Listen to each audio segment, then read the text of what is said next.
Let's give it up for the ASL interpreter that we have over here. I love that. Yes, I love to see that representation there. So that's amazing. You guys are an awesome crowd, and I'm very excited to be here. My name is Huyelnya. I'm a digital banking advisor with RBC, and anything that has to do with youth, financial literacy, professional development, that's where I am. So I love that my job gives me the ability to do this as well, because I'm very passionate about, helping youth whatever way that I can. So today we have a very short presentation about your social media brand. And we're going to talk about your personal branding and how to show yourself and your virtual presence as well. Okay, so why are we here today? We're going to talk about the brand basics, your first impressions, and how to build your brand as well. I want it to be like an interactive session, so feel free to stop me if you have any questions. I can't really see, but just yell out and then I can come to you. So what are some qualities that someone has that you admire? Just give me like 1 or 2 words. What is something that you see in others that you feel like this is a quality I admire? I heard passion, I heard confidence. I love that. So I asked that question because when it comes to what is a brand, you might feel like, I'm not a company, I don't have a brand, but everyone has a brand. A brand is how you show up and how you present yourself. So even if you feel like you don't have a brand, when you exit a room, what do people think about you? That's the question. Like, I don't have a brand, but when you're in the presence of someone, what do they remember about you when you're no longer there? So your brand is who you are at your core. It's the values that you have. So it's something consistent, and it's something that doesn't change. What do we think about when we see this logo, this brand? What do we think about? I heard heart attack.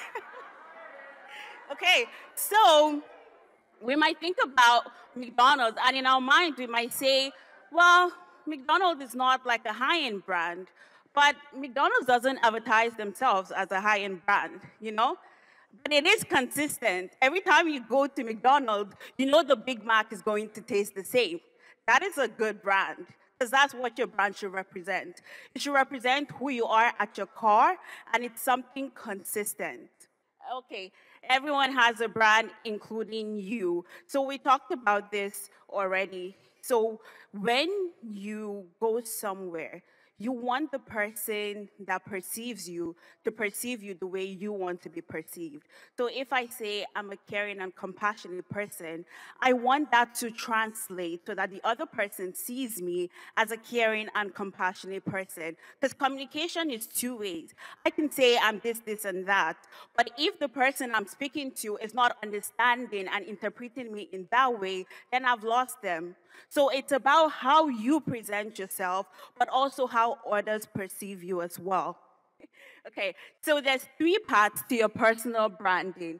First of all, it's who you are, what you say, and what you do. So who you are is your core values, your belief system, how your family would describe you.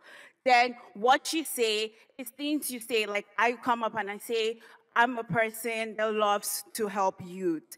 And then what you do has to match who you are and what you say. So the 3 of them work together to form your personal brand.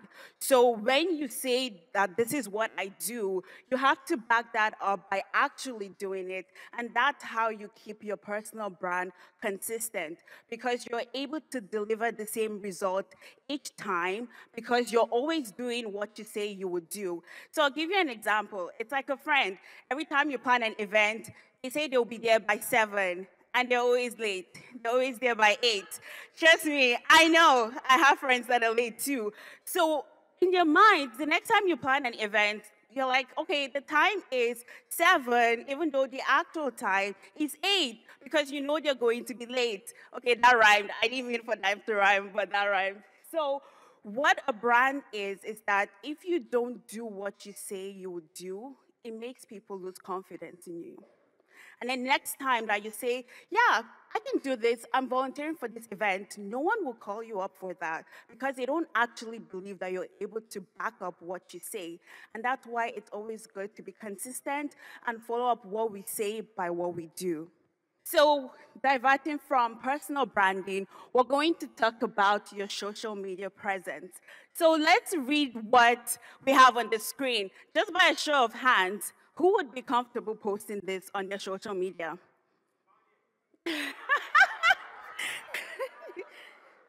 So, well, social media is good. It's there to express who you are. It's meant to show your creative side. We're supposed to use social media to do things that we love, but we also have to be conscious about what we post on social media. Okay, so what can you do to protect yourself and your brand on social media? Again, a brand is what you say and what you do. So when it comes to social media and your virtual presence as well, that has to also align to who you are as a person. So we know that when it comes to social media, things can stay there for millions of years. So you might feel like, oh, I don't have a job right now. It's not going to affect me. But trust me, I've worked with a lot of hiring managers, and the first thing they say is when they have interest in a candidate, the next thing they do is to give them a Google search. Have you guys ever Google searched yourself? Okay, couple of hands.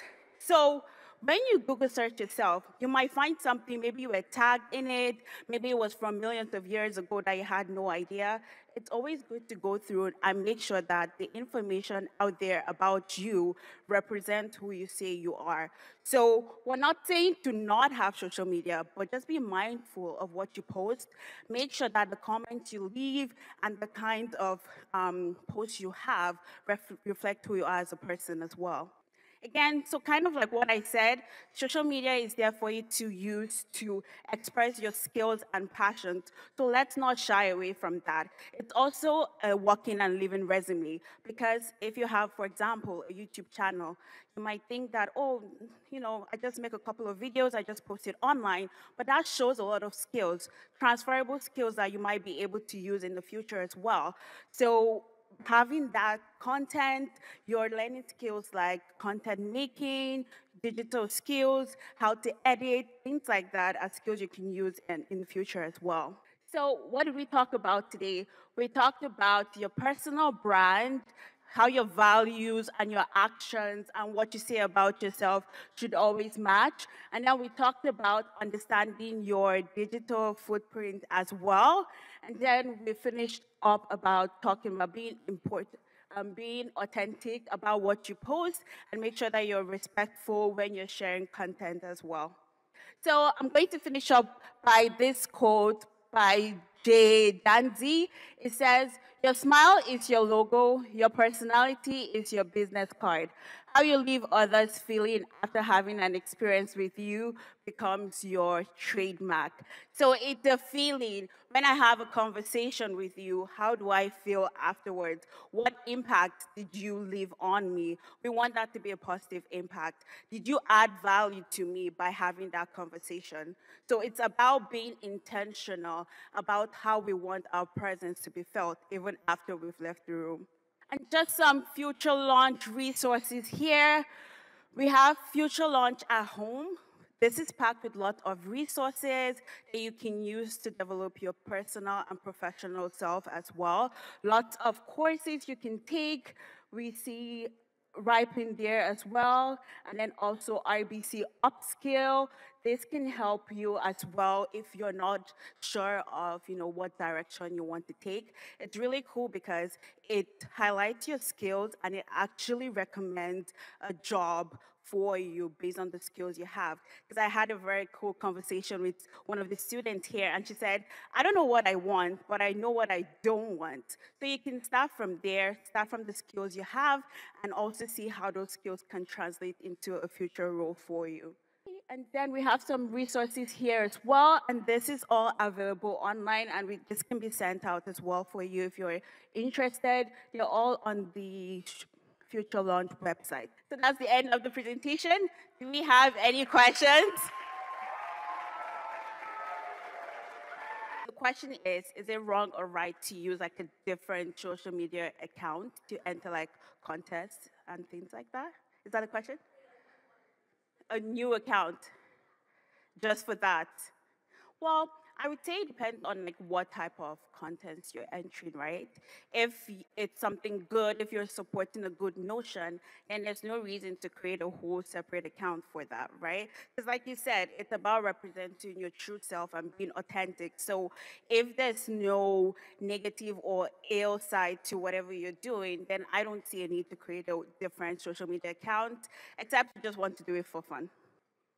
What are some of the values that RBC holds? Yes, I can touch on that. I'm here right now speaking to you guys. That's one of the values that RBC holds. So RBC, when it comes to youth, we talked about Future Launch. It's an initiative directed specifically for youth. Lots of programs and scholarships as well, because we believe that youth are the future of tomorrow. So what RBC does is we do events and we do a lot of collaborations with different communities of interest to help youth in whatever way we can. Some of it being professional and financial literacy as well. And then we also support monetary support in terms of scholarships to help youths in the future. We're also very big in the environment. So RBC is huge on giving back. And we have the water initiative that we do as well to help with sustainability. Yeah, so the way social media would affect the job you can get or the university you can go into, kind of like what I said, let's say you go for an interview, and then after your interview, the recruiter is interested in you, and they go and search through your social media.